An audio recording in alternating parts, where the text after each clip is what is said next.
All right, good morning. Welcome everyone, and thank you very much for coming this morning. We have some pretty exciting information to announce today from our fire investigations team.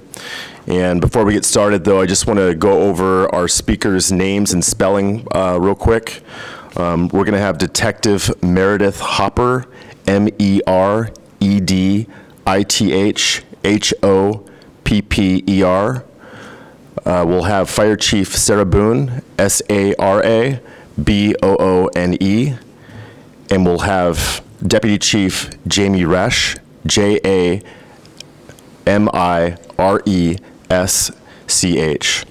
So without further ado, we will turn this over to Detective Meredith Hopper for details of our case.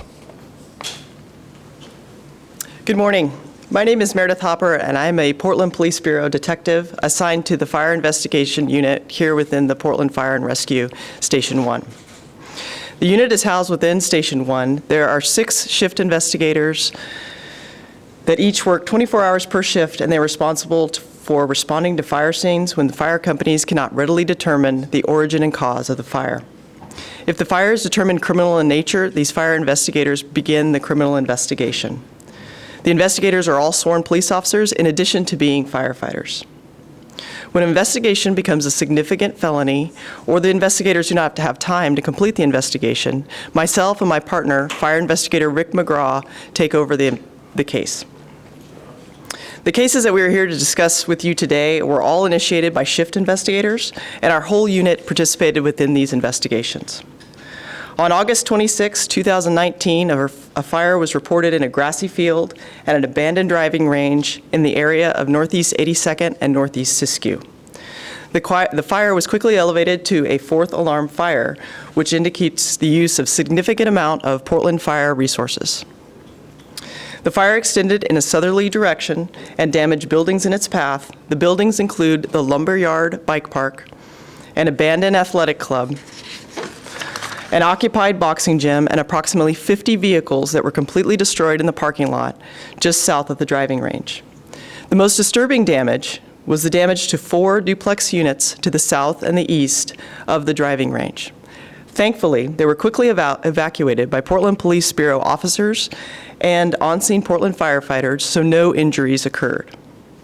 The financial cost of this fire is estimated at over $2 million without including the cost of city resources utilized and the inconvenience to the public. Once the fire was controlled, the investigation began. Portland fire investigators began interviewing witnesses and canvassing the area for area homes and businesses for surveillance video. Several pertinent videos were obtained that led investigators to the possible unidentified witnesses or suspects of this fire. These photographs were released via Crime Stoppers of Oregon, and we received several tips identifying subjects in the photos, and those subjects were quickly cleared of any involvement in the fire. There were also several tips identifying Alan Michael Singerhouse as the man pictured riding the bike in the close vicinity of the fire. An additional Crime Stoppers tip came in notifying investigators of the subjects on the bike's presence at their business just prior to the fire. Investigators obtained surveillance video at that business of the suspect, which further strengthened the possibility of Singerhouse's involvement in setting this fire. On September 1st, 2019, there were 2 fire incidents that occurred in the 1,700 block of Northeast Glen Whiting Drive behind the Michael's Craft Store and the Concordia Columbia River campus, involving 3 different dumpsters that were set on fire. These 2 incidents occurred at 5:30 a.m. and 8:15 p.m. on that day. Investigators obtained surveillance video and identified Singerhouse as being responsible for these fires. On November 21st, 2019, multiple search warrants were executed and Singerhouse was arrested for the above listed crimes. Anyone with information about fires within the Northeast Portland area and the area within Southeast 101st and Southeast Foster are encouraged to contact investigators at 503-823-INFO. Thank you.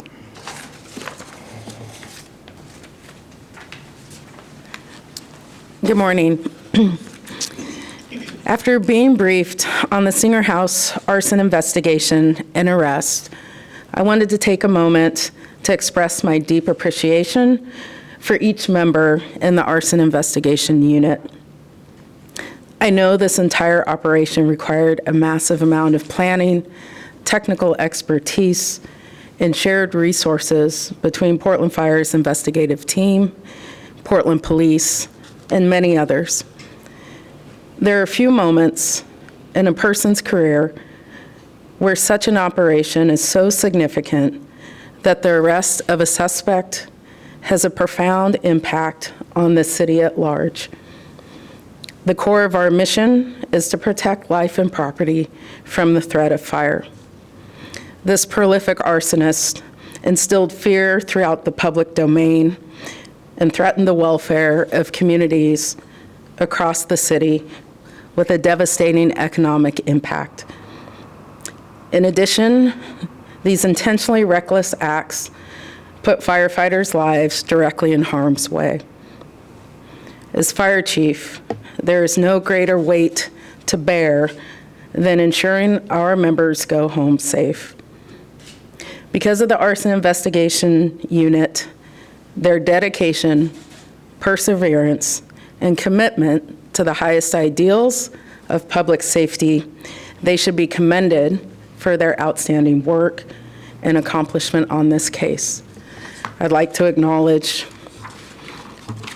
team members of the Arson Investigation Unit, Wendy Stanley, Nicole Brewer, Jason Anderson, Rob Garrison, Craig Galt, Rick McGraw, Mike White, Detective Meredith Hopper, and Tammy Willett. Thank you. Good morning. I would like to take just a moment before we recognize the amazing work done by everyone involved in this case to thank the women and men of the City of Portland's Public Safety Bureaus. Portland is very fortunate to have such dedicated and professional members who protect our city and our communities every day. It's an honor to be here today to highlight the tremendous work done by the investigators of the Portland Police Bureau and Portland Fire and Rescue. We have a full-time Portland Police Bureau detective embedded with the Fire Investigation Unit because we recognize the importance of collaboration on cases such as these. This is a historic arrest for an arsonist who is dangerous and showed no regard for the safety of others. He is connected to cases which have had significant negative impact on our community. These investigators have worked tirelessly to pull these cases together, and we greatly appreciate their dedication and professionalism. Over $2 million in property damage is measurable, tangible loss, but the damage goes beyond the property. These cases have created fear and uncertainty within our community, and that is not acceptable. We are proud to be a part of this partnership with Portland Fire Bureau, and we continue with the community members that have stepped up and helped in our investigation. We will continue to work together and have a positive impact on our community. Thank you.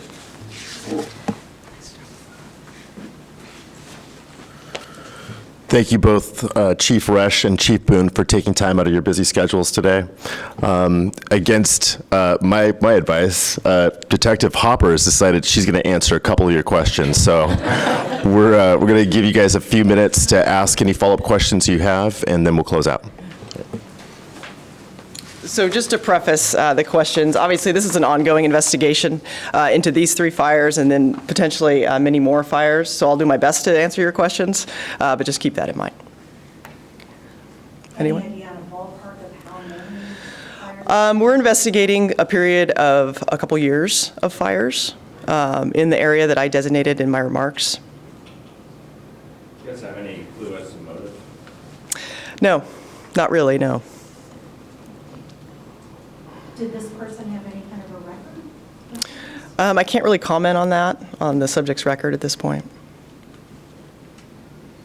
Did the suspect seem remorseful or any emotion when he was brought into custody? I would say he was remorseful, yes. Have you talked with Clark County about fires up there? I haven't at this point, no. But we're certainly open to any other jurisdictions that have unsolved fires that match these type of fires. And he's confessed, right? I can't comment on that right now.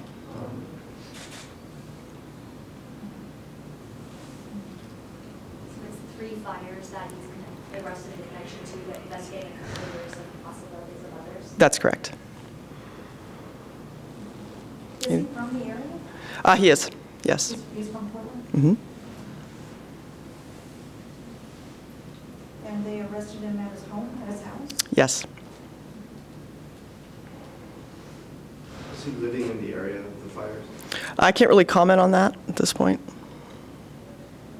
Do you know if he was staying with family or was he by himself? I'm not going to reveal Mr. Singerhouse's living situation, but he was arrested at his home. Are you able to say, this might be too much, but how he started these fires? That's a little investigative knowledge that I probably am not going to give. Yeah, anything else? Is he a person of interest in a fatal fire recently? Not to my knowledge, no. Thank you. Thank you, Detective. One important detail to note is that our suspect is going for indictment today, so there may be more details that'll be available after that process, and that information will be coordinated through Multnomah County District Attorney's Office. Thank you guys for coming, and thank you, team, and everyone here for participating today. Yeah.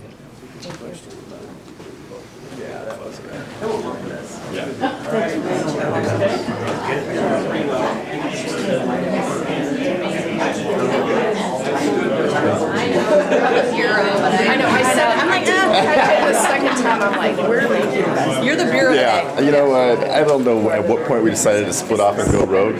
Oh, yeah. Good call, by the way. I tell you what,